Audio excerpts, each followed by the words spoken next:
jury found him not April guilty. 21st, 2004. My name is Farah Muhammad. My sister, her name is Kamar Muhammad. She was the witness for the prosecution. And I know that she was never molested by Mr. York. Me and my sister were very close. We were like best friends. We talked about everything. She never once told me that she was molested by Mr. York. Nothing of that nature. We talked about everything. We told each other everything. And the jury found him not guilty on that allegation. Okay. Which to me would indicate an inconsistent verdict, because the same witnesses that testified that there was sex from New York to Georgia are the same witnesses that testified that there was sex from Georgia to Disney World. Okay. Right. I can't really speak for why other people did it. I know that a lot of them had their own personal anger issues with Malachi. I want to state that nobody that left the community left because... That's the sum total of the charges. We have a very strong appeal in this case, and I could talk to you briefly, if you like, about the post-trial proceedings. Okay. Before you go into that, Right. I want to switch over to Dr. Al Woodall. You are the agent for the property owner? Yes, And, down at 44 Shadydale Road. Explain that to our audience, what the property owner and your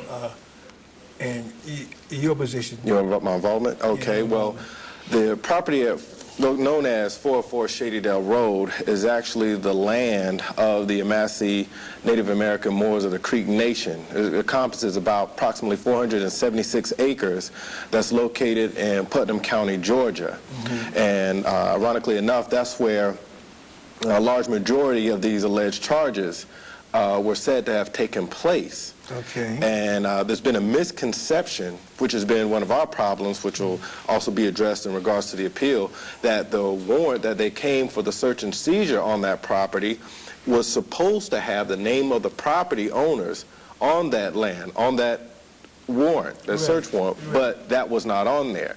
They thought that it was Malachi York's property. It was at one time, but then had transferred over to other members who were also involved with the Yamassee Native American Moors. So they were like shared owners?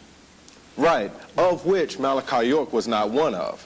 So okay. That's basically like if I did something wrong and I was at one time at the house that you now own, they come in and raid your house because I lived there at one time, without going through the proper procedure of making sure that your name was on it for them to come there. I'll follow you. And another big part of it is a whole issue of jurisdiction. And the reality of it is that Malachi York, who's affectionately known to us as Chief Black Thunderbird Eagle, chief of the Yamassee Native American Moors, is a Native American. Some people choose the term Indian. Some people choose the term Indian, but he is a Native American. Okay. And thus falls into a different type of jurisdiction than the way they're treating him currently within this system.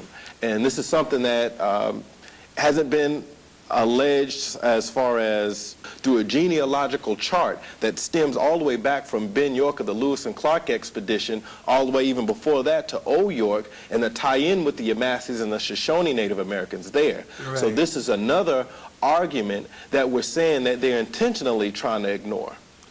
Oh, I see. Now, what other involvement have you had with Dr. York and the nation? Okay, well, in regards to the property, because I have educational background in the engineering field, civil particularly, I had taken on the position of getting involved with different things involved with the structures on the property. In other words, when there was building permits that were required to be obtained, if there were a liaison needed between the owners and general contractors or other engineers, I was involved in that. Right. And what brought me to be as convicted as I am to be involved with this case is that I was there from the very beginning to see the racial discrimination by the county commissioners of Putnam County, the racist discrimination by the sheriff, Howard Richard Seals of Putnam County, Georgia, the planning and zoning. I was there when plans were submitted to be able to build on our own land and denied without reason. And this is continued harassment, continued racial discrimination that stemmed back as far as I've been involved, which goes back to 1997. Okay, and what do you think brought this racial discrimination about? Well, I think there are a lot of things that were involved in what brought all of this about.